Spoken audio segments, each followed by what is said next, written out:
Bienvenue sur Mandarin TV, la seule chaîne de télévision franco-asiatique de France. Actualité, débat, interviews, reportages, tout est sur la chaîne YouTube de Mandarin TV.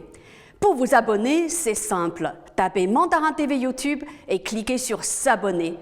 Vous pouvez aussi cliquer sur la clochette à droite pour être informé des nouvelles émissions. Suivez-nous.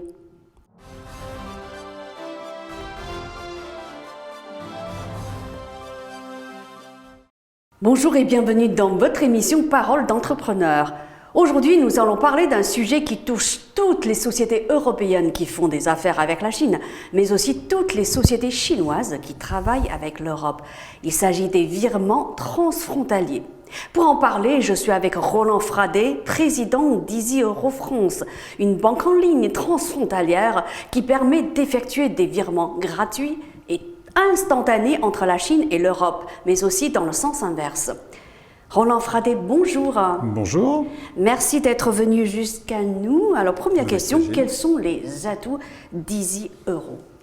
Alors, Easy Euro, c'est une banque en ligne transfrontalière, comme vous avez résumé, qui permet de faire ces virements instantanés et gratuits entre l'Europe et la Chine, qui est un outil extrêmement facile d'accès, qui a d'autres fonctionnalités pour les virements SWIFT, par exemple, qui sont moins chers que la concurrence, et qui a une interface anglais et chinois. Donc on peut le manipuler depuis la France ou la Chine en chinois ou en anglais.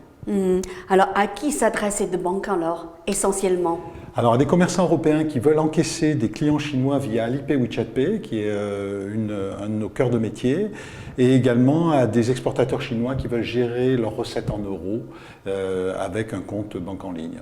Oui, via WeChat Pay et Alipay, c'est-à-dire ? C'est-à-dire que les clients chinois qui ont tous évidemment leur wallet Alipay ou WeChat Pay, ils vont pouvoir aller dans ces commerçants, ces exportateurs de vin, de luxe, bientôt dans le tourisme, des articles divers, la parapharmacie par exemple, ils vont pouvoir leur offrir un encaissement en renminbi côté client et en euros côté commerçant. Évidemment, le commerçant français veut encaisser en euros. C'est ça qu'on permet de faire. Alors, un renminbi, on donne une explication à nos téléspectateurs. C'est la monnaie chinoise. Tout à fait. Ouais. Et les frais de transaction, est-ce que vous pouvez nous en dire plus Alors, ils ont un taux de change. En citant quelques exemples très concrets. Ils ont un taux de change qui est fixé au quotidien, soit par Alipay, soit par WeChat Pay, qui est assez favorable aux clients. Donc, Alipay et WeChat Pay fixent les taux de change au quotidien. En fonction, bien sûr, en fonction des taux du marché. Tout à fait. Voilà. C'est très favorable aux clients parce que pour leur réputation, il vaut mieux être favorable aux clients. Ouais. Mais côté commerçant, il n'a pas ce souci-là. Lui, il va annoncer ses prix en euros et c'est le client qui va voir la conversion dans son téléphone. Donc, si aujourd'hui c'est 8,22, ben, pour 100 euros, il va dépenser 822 renminbi. Si demain c'est 8,23, il va dépenser 823. Donc la conversion se fait tout seul dans le téléphone. Alors, vous pouvez nous dire, par exemple, si un Chinois, une société chinoise implantée en Chine, qui fait en fait du business avec une société française et qui a besoin de faire un virement, comment elle procède, cette société ?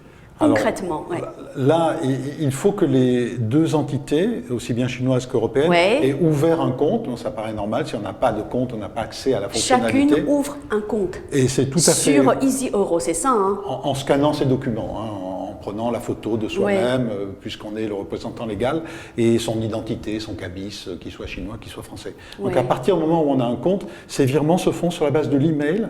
On a juste besoin de mémoriser, tiens, son email, c'est tel nom, et on envoie sur son email et c'est reçu en instantané sur le téléphone de la contrepartie. Il faut compter combien de temps pour que l'ouverture du compte soit effective ?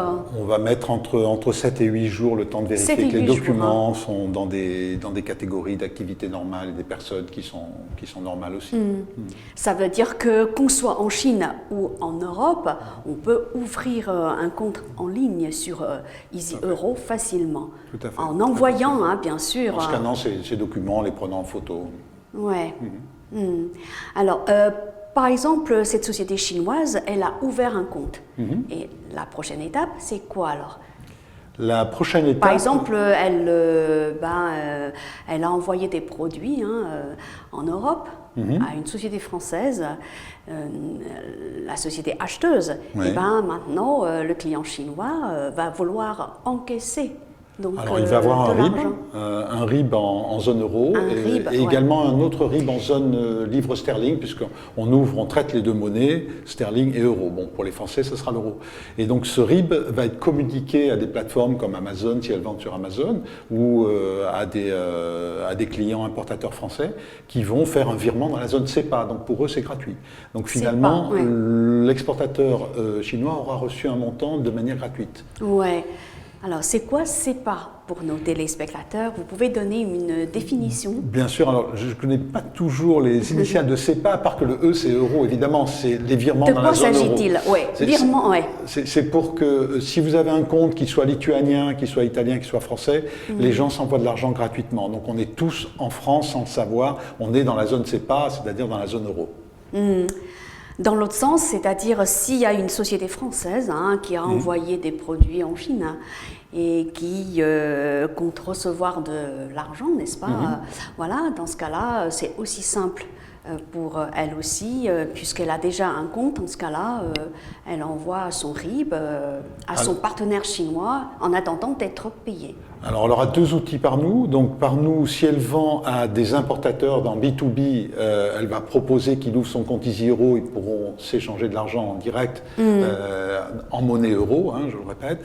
Mais si elle a des clients individuels chinois, à ce moment-là, elle va évidemment proposer Alipay WeChat Pay, qui est la plateforme universelle en Chine. Les gens ne sortent pas beaucoup de liquide ou du virement, on ne connaît pas trop. Mais on va leur offrir donc un QR code individuel qui est leur RIB dans la zone CEPA, leur RIB euro chez EasyEuro. Et à ce moment-là, les clients chinois vont scanner pour pouvoir payer directement à cet exportateur français. Donc, on a bien compris, il s'agit, on va dire, d'une affaire B2B. B2B et B2C, puisqu'Alipay WeChat Pay, ça s'adresse pour des commerçants européens B2C, vendant à des Chinois individuels, des particuliers. Donc, mais de manière indirecte, B2C, non? B2C de manière directe, c'est-à-dire qu'un exportateur de vin français ou un vendeur de pharmacie, parapharmacie en France, il va pouvoir encaisser des Chinois individuels qui, ah oui, c'est possible aussi. 100%, oui, tout à fait. Oui, mais à condition que les clients chinois ouvrent un compte sur EasyEuro. Non, des clients qui auront leur propre Alipay WeChat Pay. Ah oui, c'est via... En tant qu'achat ponctuel. Donc ils vont voir une caisse de vin qui leur plaît, elle vaut 120 €, eh bien ils vont avoir un affichage sur le site du commerçant français où il y aura un QR code qui est leur RIB, comme ça se fait, QR code fixe, comme ça se fait de manière classique. Ils vont sortir leur téléphone depuis la Chine, ils vont payer, ils vont même rajouter des éléments, Monsieur Wang de Shanghai, 12 bouteilles, et après il n'a plus qu'à attendre sa livraison. Mais le commerçant européen aura déjà encaissé ses euros. C'est ça qui intéresse le commerçant européen. Oui, mais par rapport à WeChat Pay et à Alipay, et quels sont vos atouts que ces deux outils ne peuvent pas remplacer? Alors, nos atouts, c'est que nous avons possédons la licence pour Alipay WeChat Pay en zone euro et en zone sterling. C'est que, à moins de s'appeler Air France, vous n'êtes pas traité en France par Alipay WeChat Pay. Les PME françaises classiques qui exportent, même quand elles sont importantes, sont traitées par un opérateur comme nous. Elles ne sont pas traitées par Alipay direct. Alipay va s'adresser peut-être à Air France et à Microsoft, des très grands groupes. Donc nous sommes le partenaire incontournable pour avoir l'encaissement via Alipay WeChat Pay. Oui, parce que vous avez la licence. Tout à fait. En Europe. Tout à fait. Pour encaisser en euros. C'est ça. Est-ce que vous avez des concurrents sur le marché français? Oui, nous ne sommes pas les seuls, même si les concurrents privés sont sûrement les plus actifs, parce que les banques françaises sont assez en retard. Soit elles n'ont pas valorisé, soit elles n'ont pas formé le personnel, soit elles considèrent que c'est pour elles, et on les comprend, c'est petit par rapport à leur quotidien, qui sont des prêts immobiliers français, ou qui est l'activité française typique. Donc des gens, il y a des spécialistes en tout, et à l'export vers la Chine, les banques françaises n'arrivent pas trop à bien renseigner le client et apporter cet outil que nous avons. Et ça veut dire que vous allez avoir de plus en plus de sociétés exportatrices françaises et européennes. Tout à fait, qui ne sont pas satisfaites par leur banque française, ça c'est sûr. En termes d'encaissement vers la Chine, ça c'est pas leur fort. Mais justement, alors par rapport à une banque française traditionnelle, vos atouts, est-ce que vous pouvez les énumérer? Oui, alors l'atout, c'est la saisie 100% en ligne sans avoir à se déplacer nulle part, sans qu'on les connaisse au préalable. L'atout, c'est le coût, parce que chez nous, des frais de tenue de compte, c'est 5 euros. Les frais de tenue de compte, 5 euros par an? Par mois. Par mois, excusez-moi. Sur une entreprise, c'est pas cher, parce que les entreprises françaises, souvent, sont taxées à 15-20 euros. C'est pour avoir une compte entreprise en France. Ouais. Et vous, c'est 5 euros, hein? Nous, c'est 5 euros. Quel que soit le chiffre d'affaires de la société? Tout à fait. Donc là-dedans, ils vont avoir les mouvements SEPA qui sont gratuits.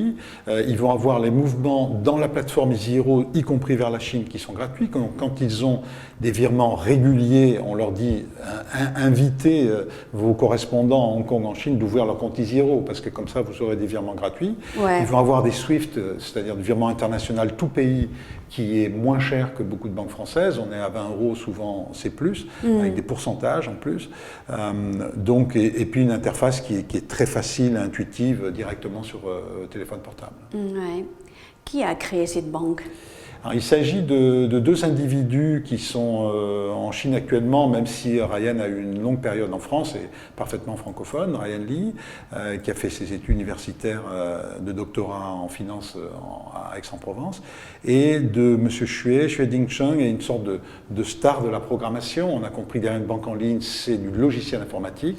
Et c'est un monsieur qui a un bagage très très riche d'avoir créé pratiquement des monnaies comme M-Pesa au Kenya, qui est un wallet qui occupe plus de 20 millions de Kenyans qui ont dans leur poche, ou encore au Bangladesh. Donc c'est une personne qui travaillait pour Huawei Mobile Money, qui était vraiment à la pointe de cette technologie et qui donc a fondé, s'est lancé sur cette start-up qui a 3 ans maintenant. Et pourquoi ils ont fait appel à vous pour diriger EasyHero France?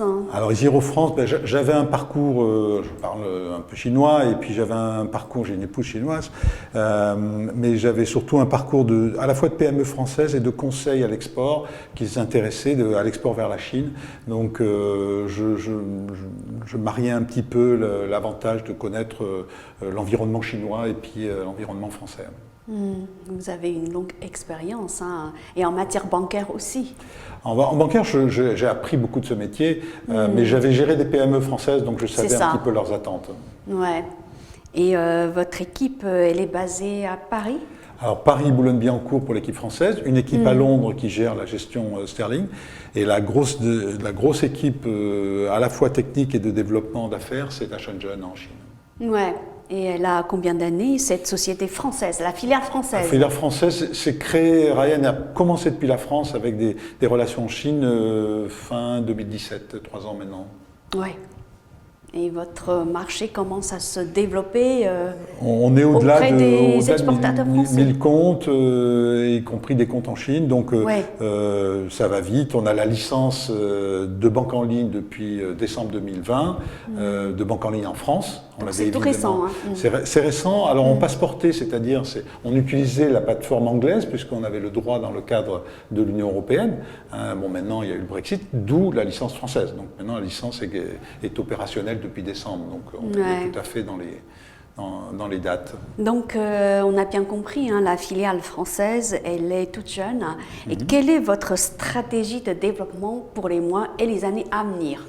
Alors, il y aura s'ouvrir vers les autres marchés européens que sont l'Allemagne, l'Italie, et faire connaître ce nom et ses services, puisque à partir du moment où on a la licence en France, on peut opérer dans les autres pays d'euro, de s'établir dans des pays exportateurs d'Asie, au-delà de la Chine, c'est le Vietnam, c'est la Corée du Sud, peut-être le Japon, et d'aller sur le marché américain parce que l'attente de nos exportateurs chinois, c'est aussi d'offrir des comptes en dollars. Ils vendent à des marchés américains, Amazon, Walmart et compagnie, et il faut être présent dans toutes les grandes devises internationales. Vous n'avez pas encore de filiale aux États-Unis, si j'ai bien compris. Pas encore, mais on va rechercher, on va enquêter sur les licences. C'est assez long et un peu complexe, mais on aura des partenaires américains entre-temps. Merci et bon succès. Merci à vous. À bientôt. À bientôt.